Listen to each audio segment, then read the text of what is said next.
Innovation Unplugged from the Alabama Community College System's Innovation Center takes you inside Alabama's workforce development. Join us for enlightening conversations with community leaders and industry experts showcasing experiences, addressing key issues, and celebrating successes in the workforce initiatives across the state. Welcome back to Innovation Unplugged. I'm Houston Blackwood, Workforce Director for this fun bunch. On my right is Kailah Dozier, Director of Marketing and Corporate Partnerships. And on my left, our special guest this episode is, I call him Doctor. You're a doctor? You're not a doctor. Hey, just call me Vice Chancellor Walters. Yeah. Call me David. Don't call you David. I'm kidding. But David Walters, our Vice Chancellor for the Adult Ed and Correctional Education in the Alabama Community College System, and one of our most colorful colleagues at the system office, and just always got a smile, always remembers the who, what, where, and your family and all that. But we're so happy to have you here. Well, Houston, I'm glad to be here. Thank you. Yeah. So just for the background, and people will forget between episodes, but we recorded 2 other sessions this morning. One of them from a county up in the Northeast was talking about how he wished that the industry just had a way to train adults to be ready to go to work. And we let him talk, and I was like, well, we got this thing called adult ed.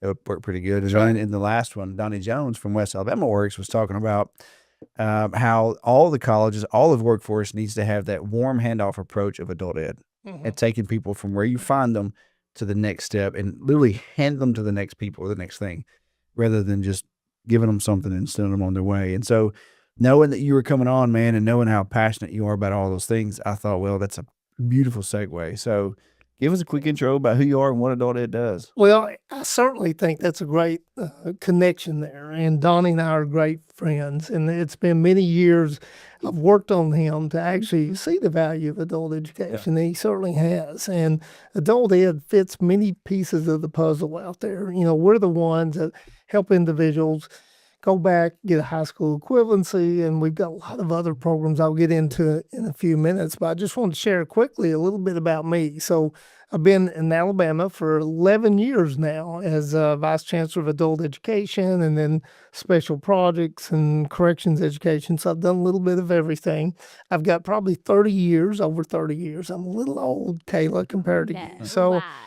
Yeah, I hope so. But 30 years in the field of adult ed. So we have seen adult ed grow so much in that period of time. And we recently had a conference, and I want to thank both of y'all for being there. We had a wonderful conference of about 375 adult ed practitioners from across the state. And to have you all there just showcasing everything that's done through the Innovation Center and Skills for Success, because we utilize those tools a lot with our population. So, we're a population that life got in the way. They had a lot of barriers, and it may have caused them to drop out of high school. And so we're the educational entity that helps them get back into life again, get back into education and training. And we're the people that handhold them, like you said, and we do it in a way that really gets them prepared for the workforce.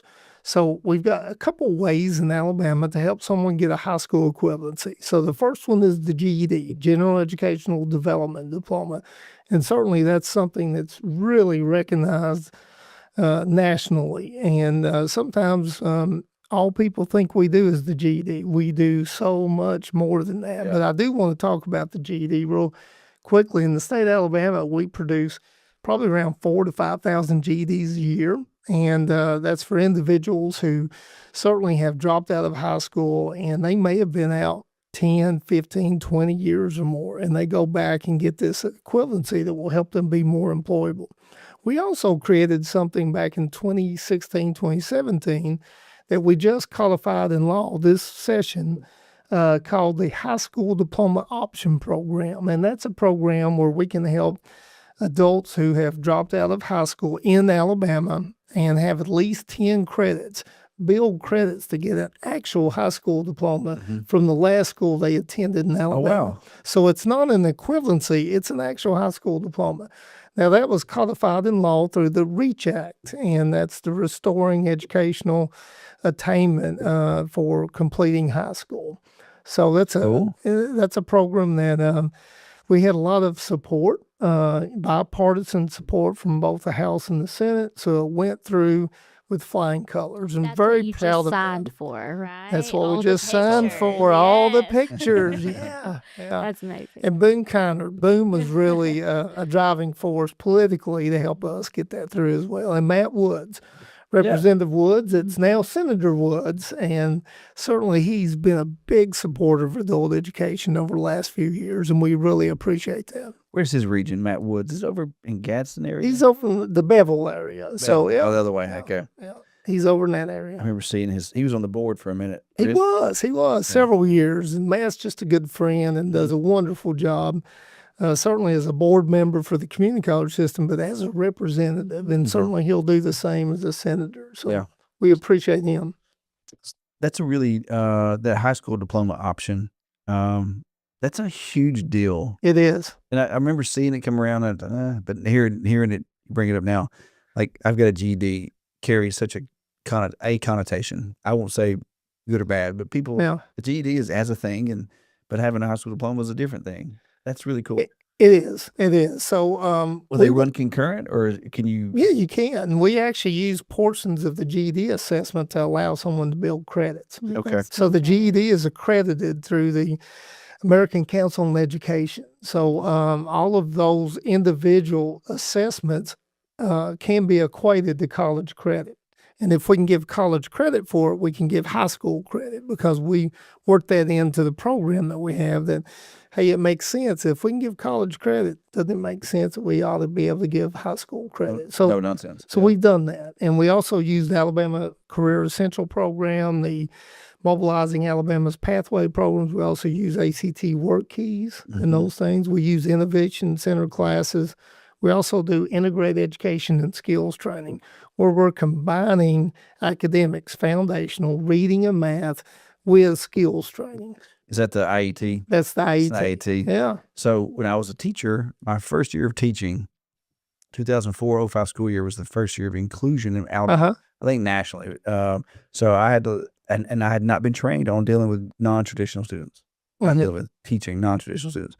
So then, the special ed teacher that was with me had never been trained on a general classroom. She had been self-contained her whole career, like 25 years. So here we go. So working that IEP for those students, individualized education plan. So no different than the IET, really. Even though the IET doesn't fit for a certain student, it's for a program, right? For a whole program. But seeing that now, 20 years later, almost exactly 20 years later, it's really cool to be able to take what I'm doing now to marry to that and to see those things flourish. And so we talked a lot about that at your conference last week. Yeah. And the simple thing to remember about an IET is it has a single set of learning objectives. Okay. So what I mean by that is that's where adult ed and the technical instructor will work together on planning what is going to occur within that class. So the technical instructor already knows how they're going to teach the technical skills, but how do we blend in some basic reading and math to make that program even better? Because we know there's a lot of individuals that, even though they may have a high school diploma, they're still deficient in reading and math.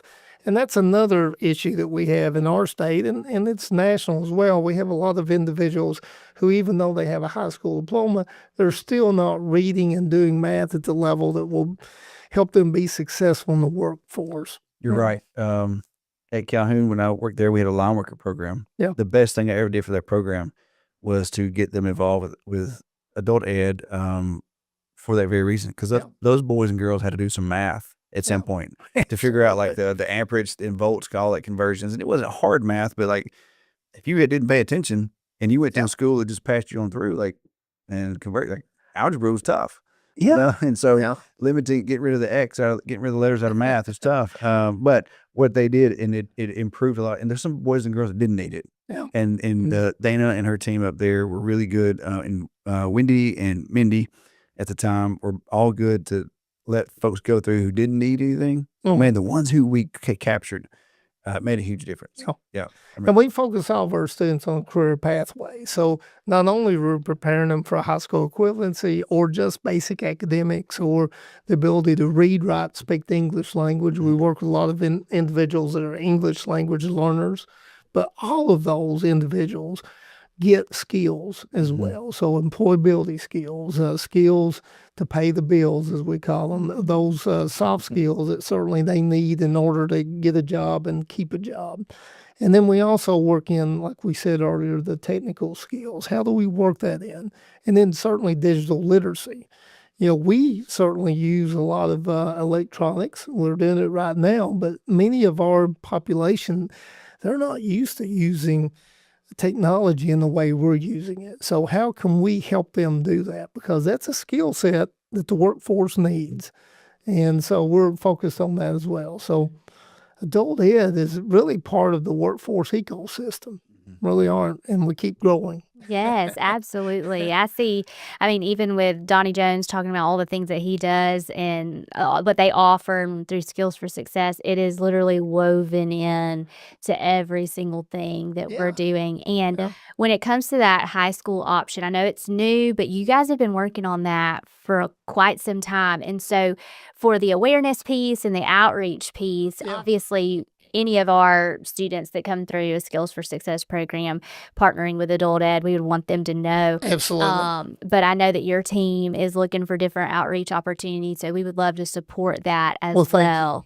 Anything you guys have going on, that is definitely something that I think would be helpful and beneficial, and just the knowledge of how do they go about getting that, or what do they have to do to partner with your individual adult ed programs to work through that process, because I would think it's a little bit different. We're doing that right now. Yeah. We just need to do more of it. And certainly the Innovation Center is an asset to the community college system.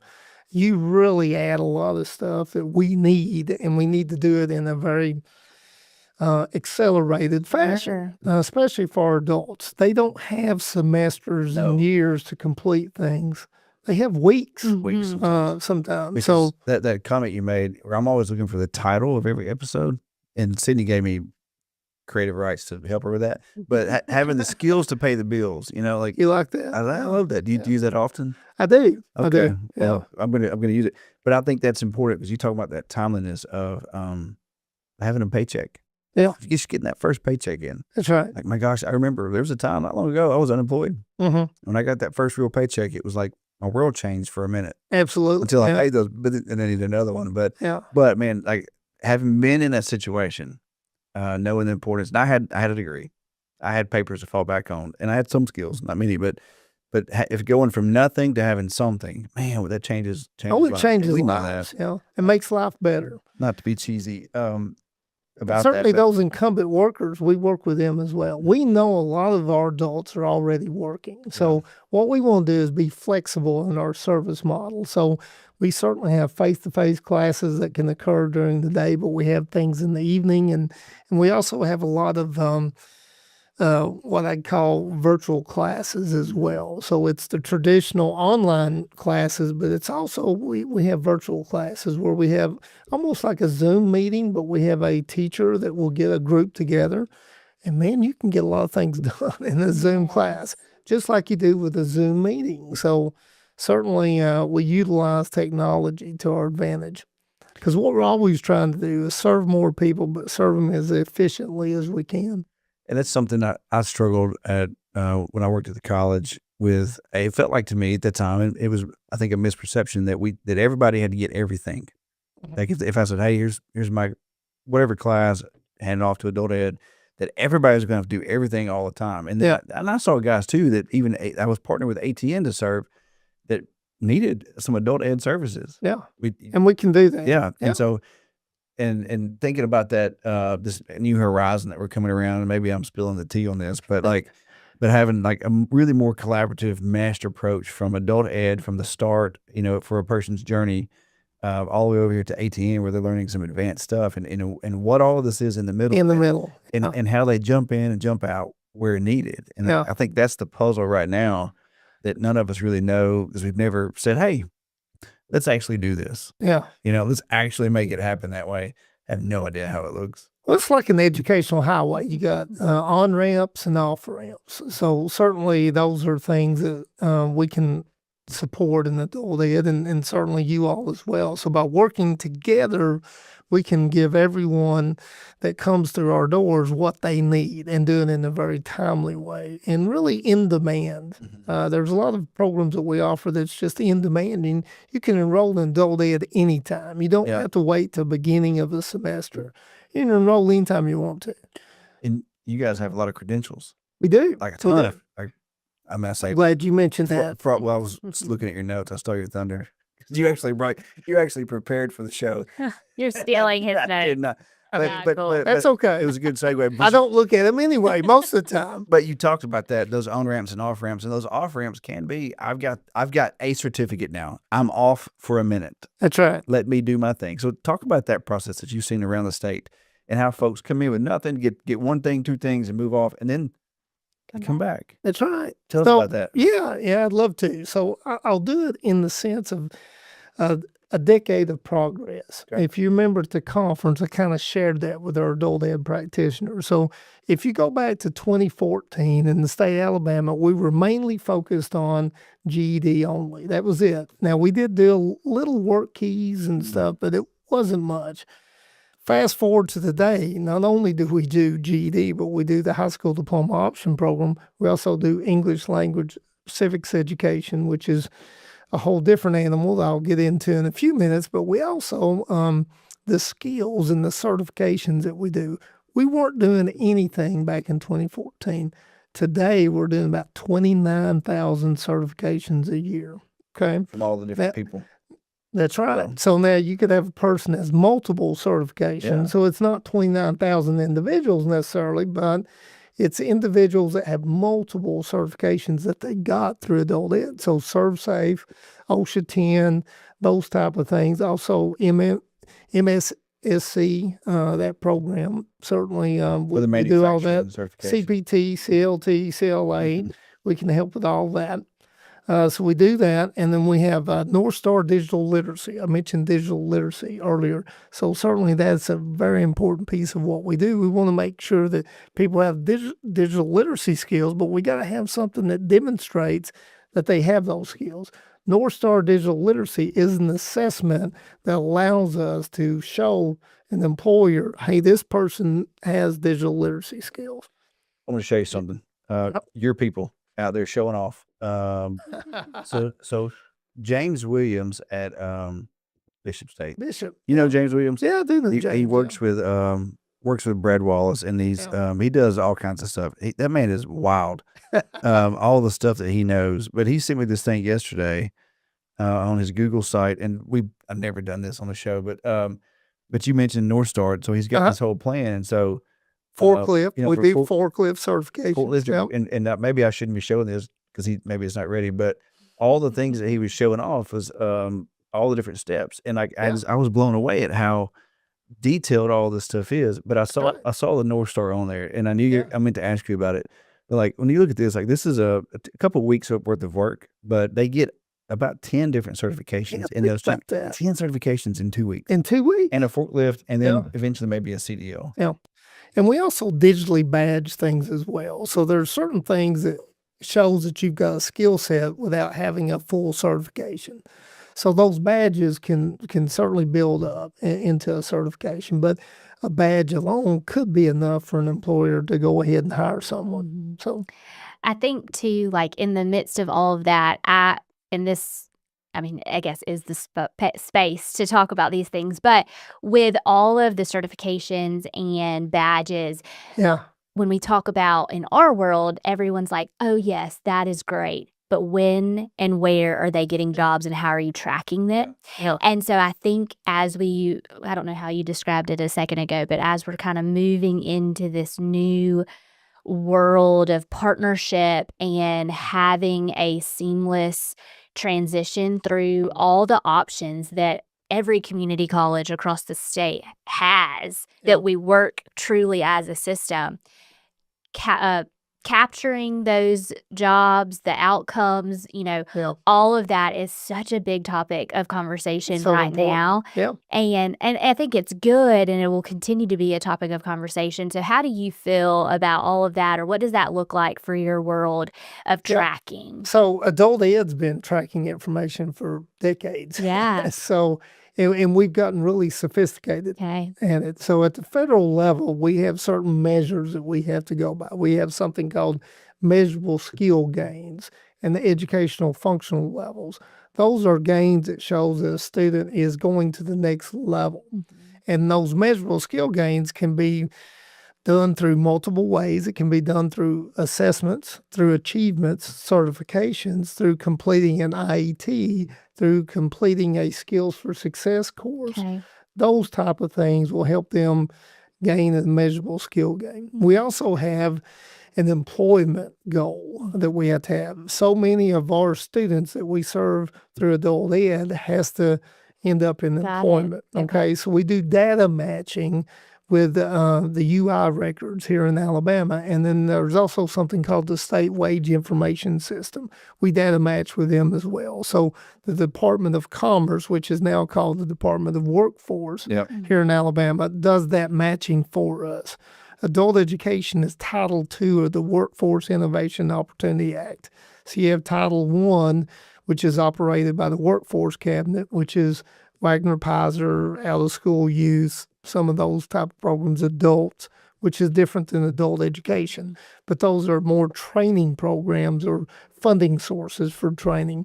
And then adult education, which is specifically for those individuals that are, learning to read, write, speak the English language, that have dropped out of high school, or they're basic skill deficient in one or more areas. We work with them to build their skill level up.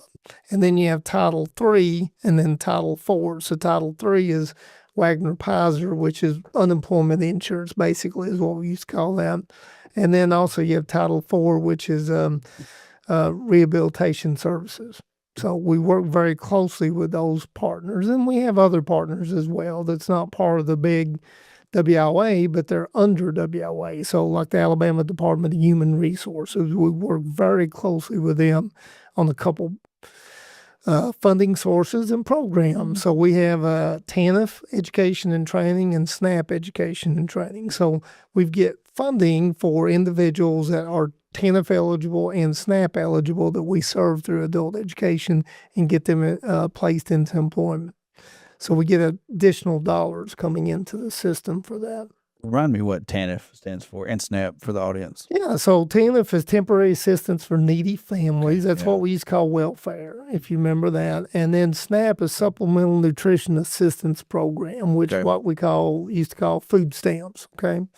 Saw it at a grocery store. I recognized SNAP, but TANF was drawing a blank. Yeah. And people out there in our listening audience, and usually I'm good at that. Houston, I usually always spell it out before I use an acronym. But this time, you all have made me forget where I am. We're just having a conversation. Well, So we just have so many acronyms we of do. everything. It's And even alphabet soup. yes, Isn't it? the companies have acronyms, and when they come in here and we're like, please spell that out. What we don't know. That's right.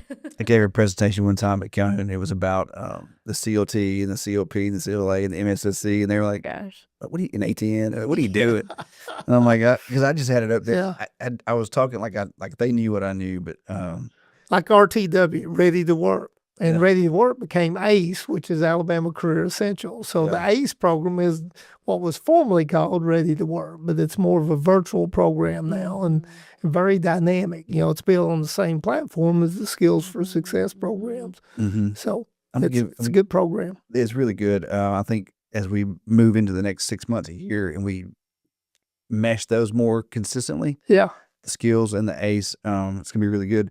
But I'm gonna throw this hardball at you. I'm gonna throw a fastball because we get it all the time. Okay. And I was talking to somebody the other day that's been around for forever, decades, man, like maybe 40 years, and someone still didn't know about what they do.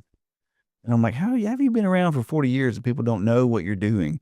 So when we had the gentleman on earlier who didn't know, it didn't call it ACE, didn't call it adult education, but apparently didn't know that there was a thing that somebody could use for adult workers or to get people. So how do you get around them? And this is for you too. How do you get around the marketing hurdle of never heard about you? Gosh, I wish I'd known 10 years ago. Yeah, Or, best kept secret. like, how does that happen? Because we do social media better than most We do. government organizations, like Yeah. all of our groups, the ACS too. So how to collectively, for y'all, how do we get past that stinking hurdle of I never heard about you? Well, I think it's what we're doing today. I Okay. think certainly, and then continuing to grow with our partners out there and making sure that we're always at the table. You know, we certainly are at the table in the state workforce board, the regional workforce councils, works very closely with the career centers. All of that gets the word out on what we do. And then how do we market even more? You know, get on TV. So I'm constantly trying to do things and other folks as well. So we're trying to always do that and get out in front of all this. But it's challenging, isn't it, Kailah? Oh gosh, yes. And I think also, what do we say a lot? People don't care about anything until they care about it, until something happens in their family or they have somebody that has been affected or Yeah. rewarded. And so I feel like even just George, when he talks about his mom and the impact that That's she had on him, and then how the community college affected his life. And so he's a spokesperson in his world for what we do. And so word of mouth and like personal experiences, I think, are the best marketing tools. Absolutely. Yeah. But I think it's twofold. You know, the next workforce is in our high schools right now. So they are seeing ACE. They are seeing Skills for Success. Absolutely. They're seeing employers come on their campus and interview them and observe them and share about career paths. Well, in 20 years, those individuals are going to be us sitting here talking about the next workforce. But there is that generation that maybe it didn't know about or doesn't right now know about adult ed or the opportunities through the community college system. And so that's who the billboards are for, and the commercials and the websites and That's right. literally, I say from the pulpit half the time, when we go to conferences and share. But I think the response, and David, you are gold standard for responses and like just making someone feel loved and comfortable when you tell them something new that in your head you're like, I've known this forever, but I'm gonna say it like you've never heard it before. And so it's just making those It's an elevator individuals speech. aware. Everybody needs to have an elevator speech. Absolutely. And so those are just nuggets that I think when you run into somebody and you share, and you're saying like, hey, we actually have that option, right. and it looks like this, or it used to be called this. A lot of the times individuals, like you explaining the TANF and SNAP, I knew them as other terms. And so I just think it's a beautiful thing, though, when the light bulb goes off and that person becomes a spokesperson for what you do. So I think the marketing is just to continue. And that's what we try to do. We build advocates in adult education, Yes, I people love that that. will go out and speak for us. So all the partnerships, all of our students, we see them as advocates. Somebody used to say to me, hey, you have a high turnover of people in adult ed. They're leaving adult ed, going into other positions. And what do you think about that? And I said, I think it's great. They said that you're losing someone. I said, I'm not losing anyone. I have built an advocate that now is in a new position, but they value adult ed because they see what we do and how we change lives. We are certainly changing lives out there, and it's not easy. We're working with individuals with a lot of barriers. But to go back to something you said, think of that 10 years of progress. We went from 2014 probably serving around 20,000 people to serving around 30,000 now. Doing really no workforce certifications to now doing about 29,000 workforce certifications. Doing probably 1,000, 1,200, 1,300 GEDs to now well over 2,000 to 3,000 or more each year. So, that is progress. Okay. Now, what you said earlier is the people that are in our high schools right now will be us in the future. We hope that in 2035, the progress is even greater, because that's what we're doing here. It's always about building a better mousetrap. We're doing some really good things, but how can we continue to enhance them and make them better?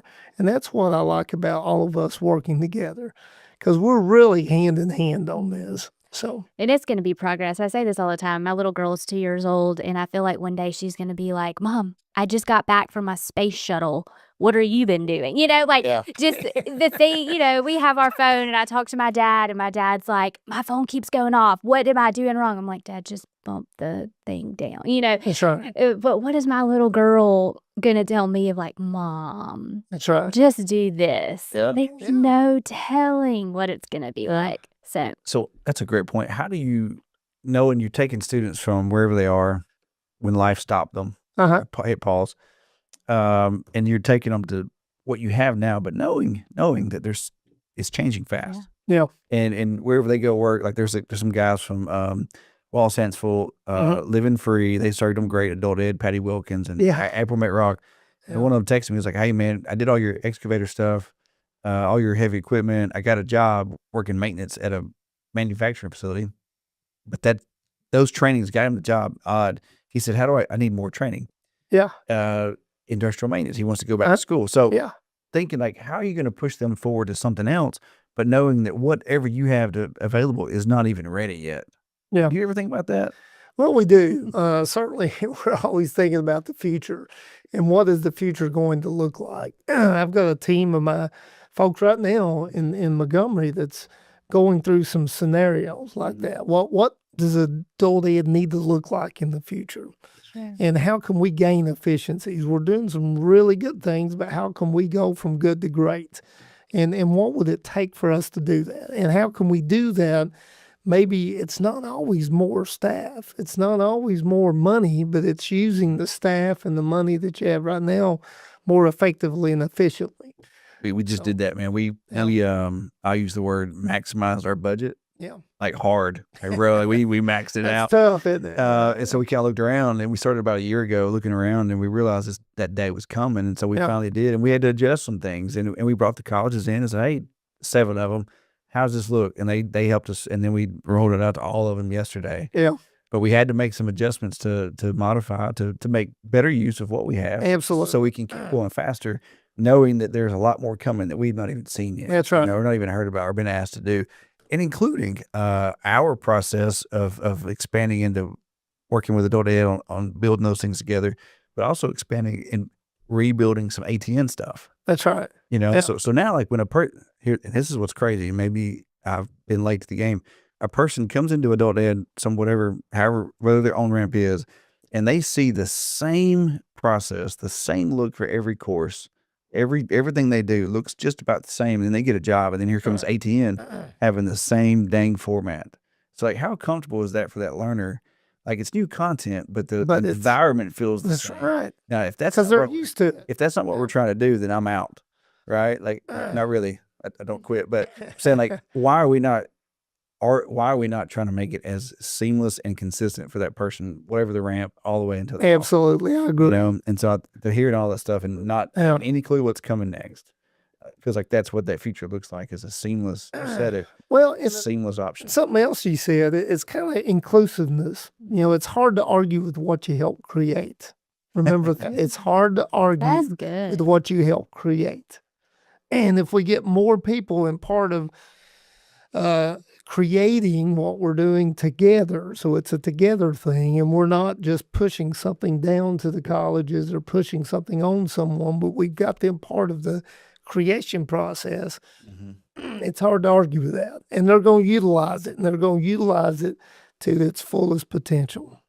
I feel like he just put words to the philosophy behind task forces. Oh, for sure. And, Absolutely. That's right. they come on board and they walk alongside. And, but I think the community college system at large does that well with inviting industry to the table. Yeah. Because all of our training is really based on the needs of business and industry. I mean, it's designed by business and industry.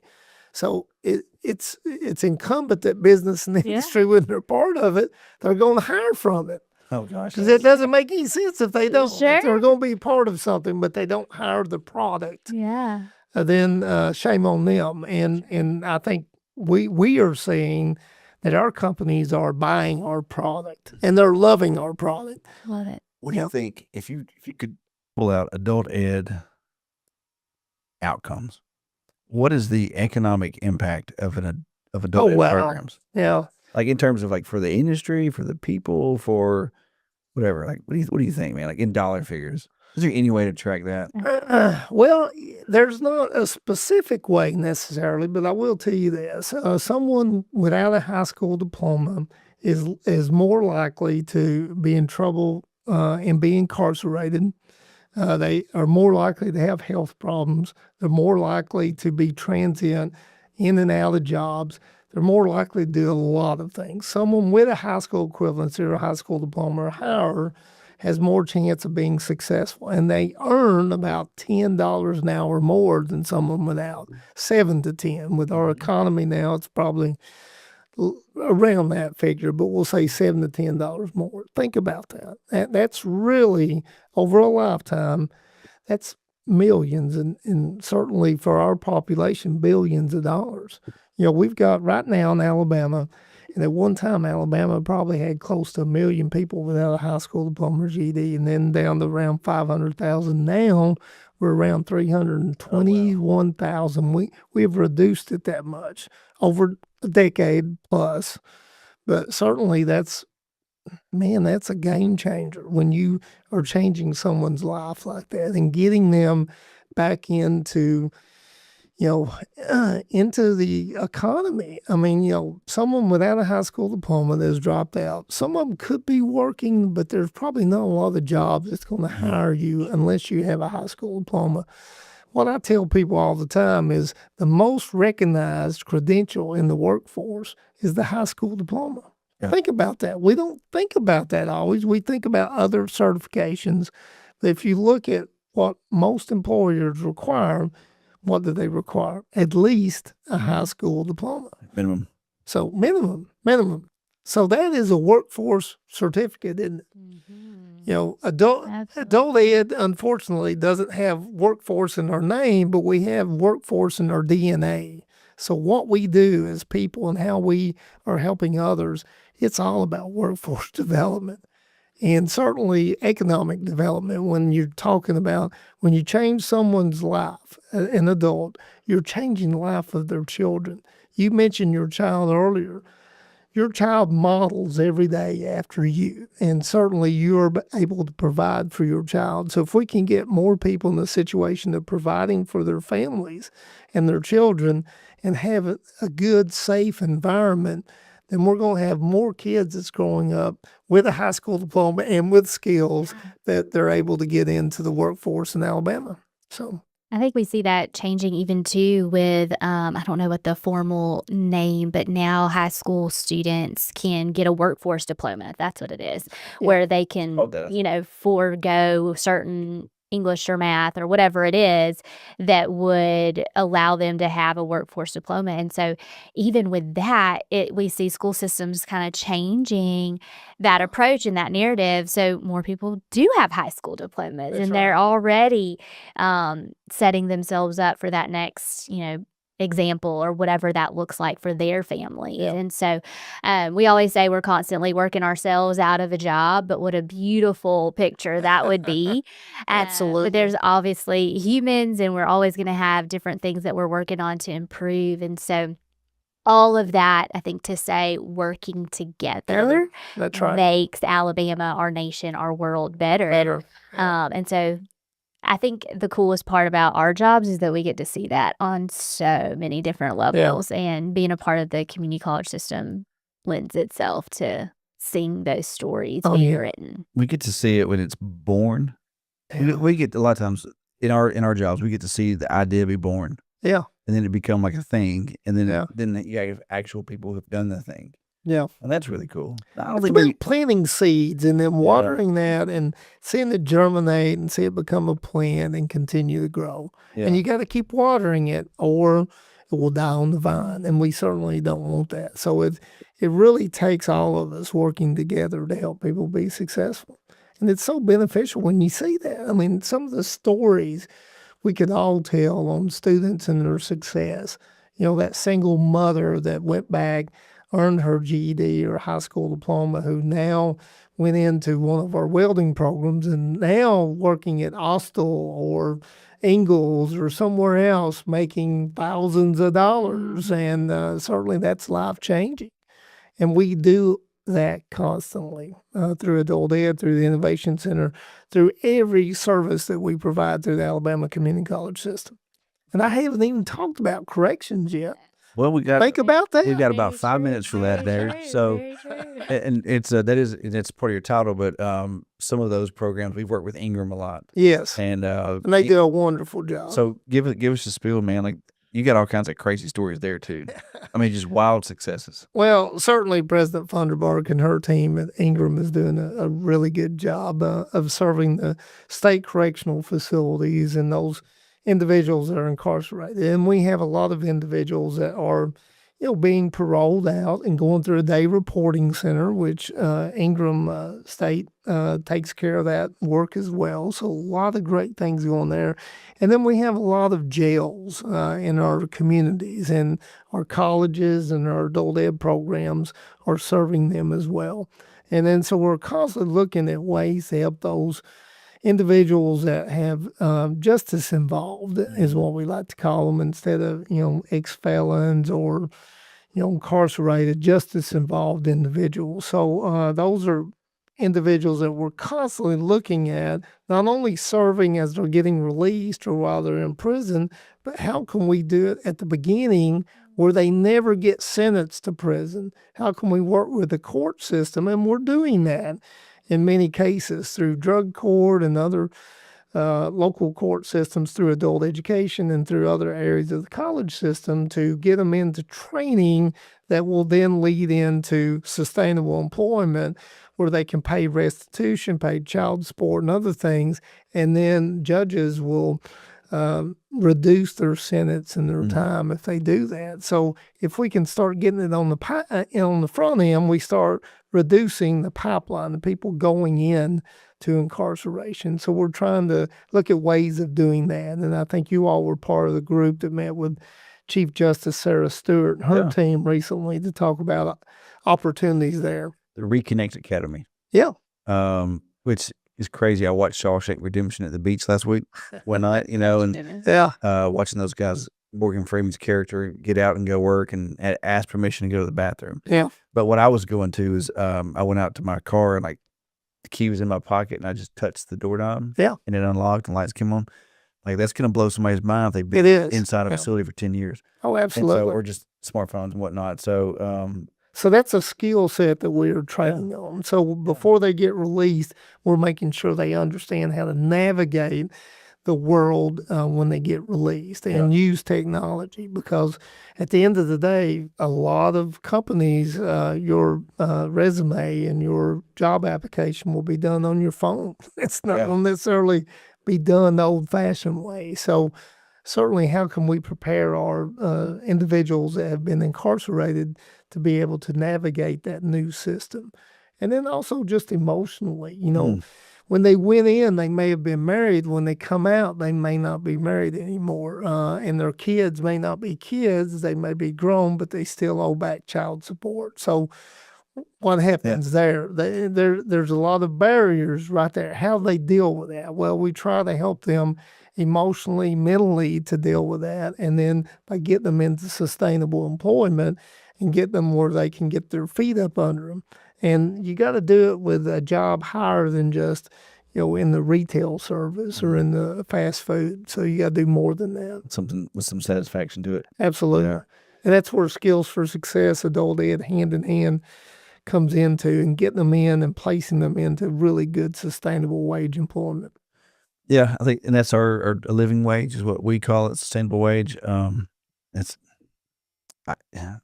There was a time I went from making a lot of money to making $10 an hour. Yeah. So I get it. Yeah. It's tough. It's tough. It's tough.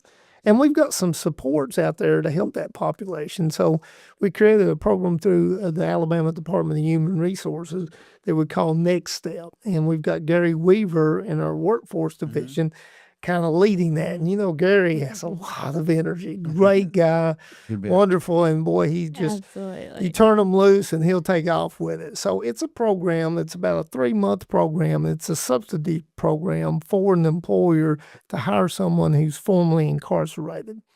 So they have to be eligible for the TANF program, Temporary Assistance for Needy Families, but it's most of them when they come out of prison, they're going to be eligible. So the eligibility is low income. Certainly they would fit that because they're not working. Another one is, do they have children or owe back child support? Well, the answer is most of them do. So most of them's going to qualify for it. And then we can, if we can get them into sustainable employment, then we can subsidize an employer up to 3 months, basically, to up to $15 an hour. So if the job pays $30, we'll pay $15 of that. If the job pays $20, we'll pay $10 of that.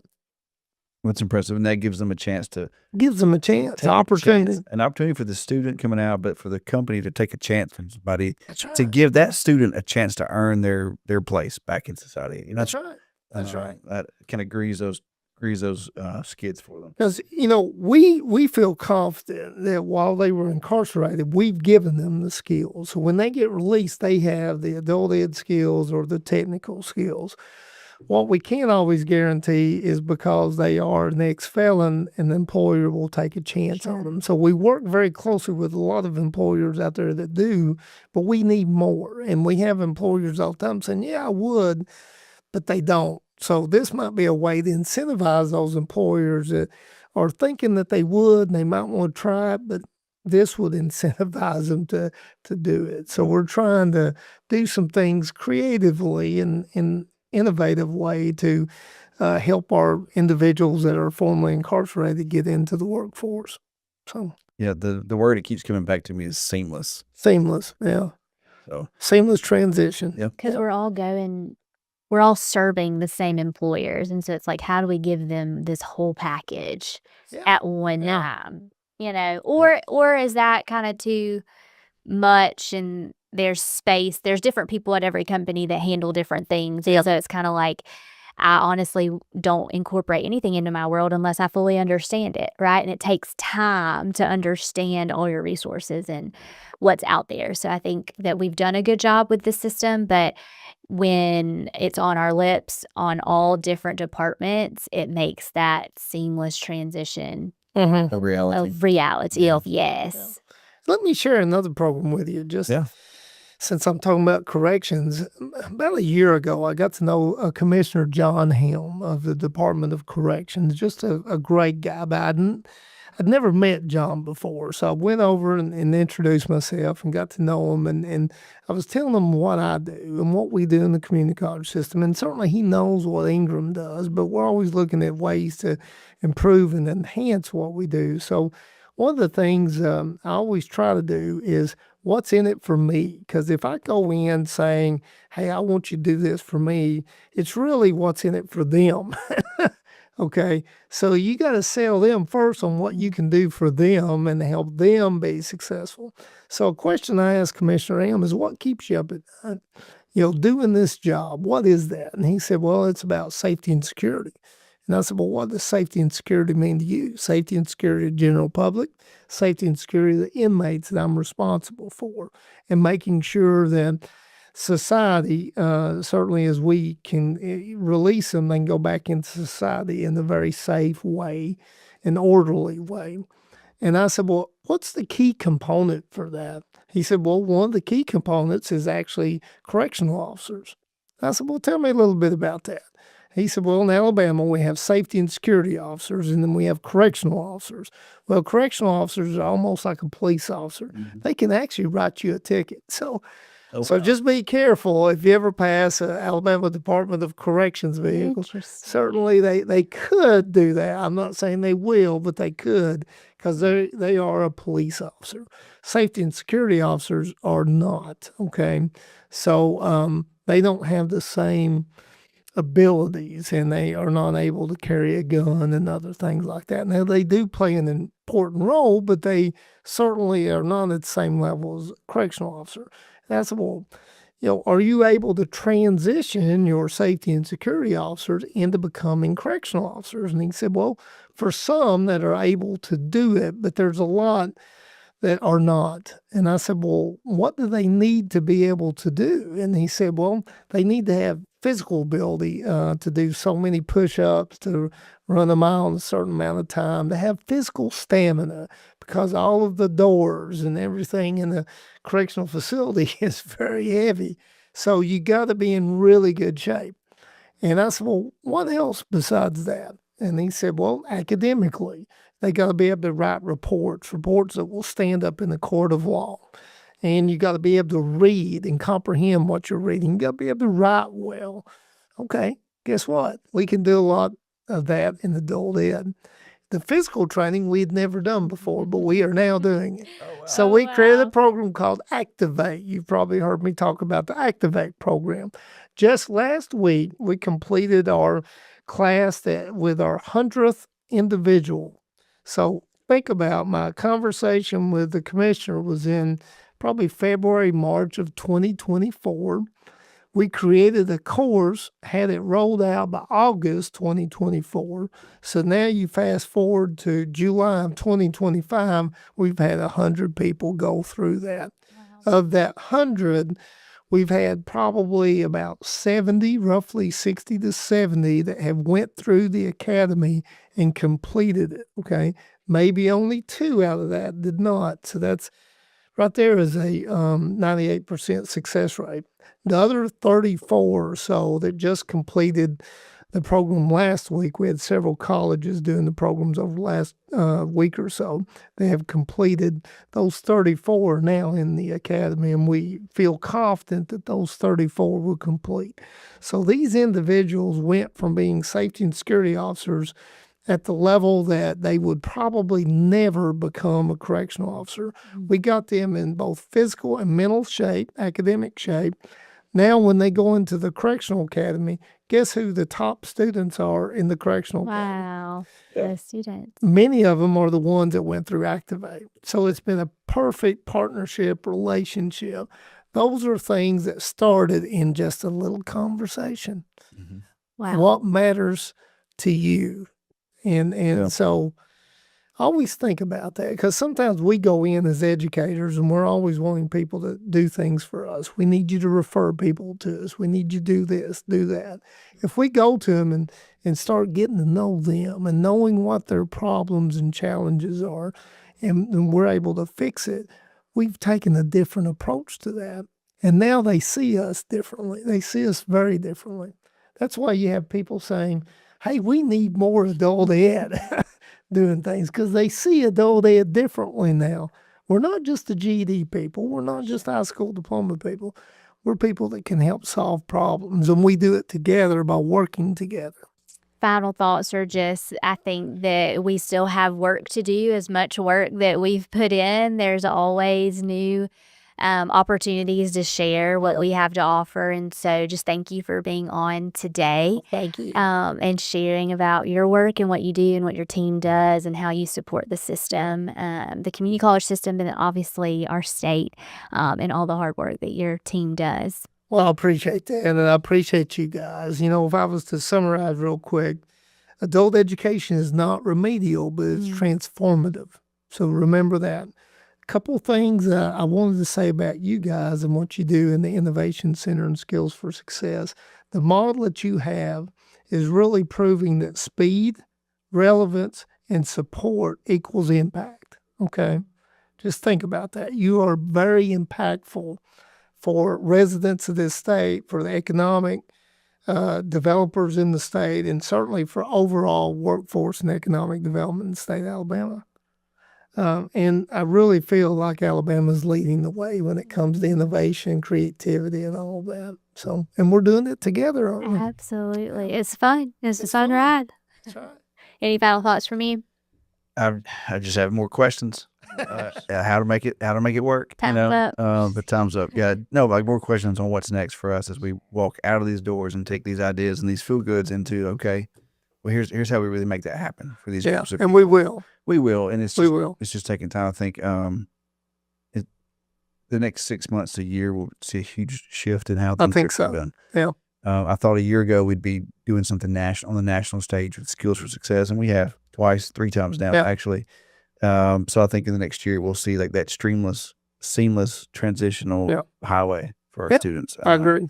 And it'll be something that we can all sell cohesively. So Well, and adult ed students need the training that you all offer. That's why adult ed is high users of the Innovation Center classes, and we want to use it even more. But we want to do it in conjunction with our workforce team at the colleges. So we're not doing it separately, but we're doing it together. So we're always looking at ways to do that. Yep. One thing I didn't say that if I could in the last few minutes is not only are we through the Alabama Community College system, but we have a couple providers that's outside of the community college system that plays a great role in our state. So Watauga County Family Support in Watauga County is funded through adult education. Then we also have Goodwill Easter Seals of the Gulf Coast that works very closely with Bishop. They do a great job. And then the Alabama Institute for Deaf and Blind, we work with them on a lot of things, and they're a great partner. So we can't do what we do without all of those other partners as well. We met 2 of those friends of yours at the Adult Ed Conference, and so we were thankful that they joined us and got to hear the full spill, and they seemed excited. So we look forward to partnering with them. Yes. All right. time to go. Okay. Time to Thank go. you, David. That's That it. is another episode of Innovation Unplugged. Please go like, subscribe, and follow on all social media platforms. Have a great day.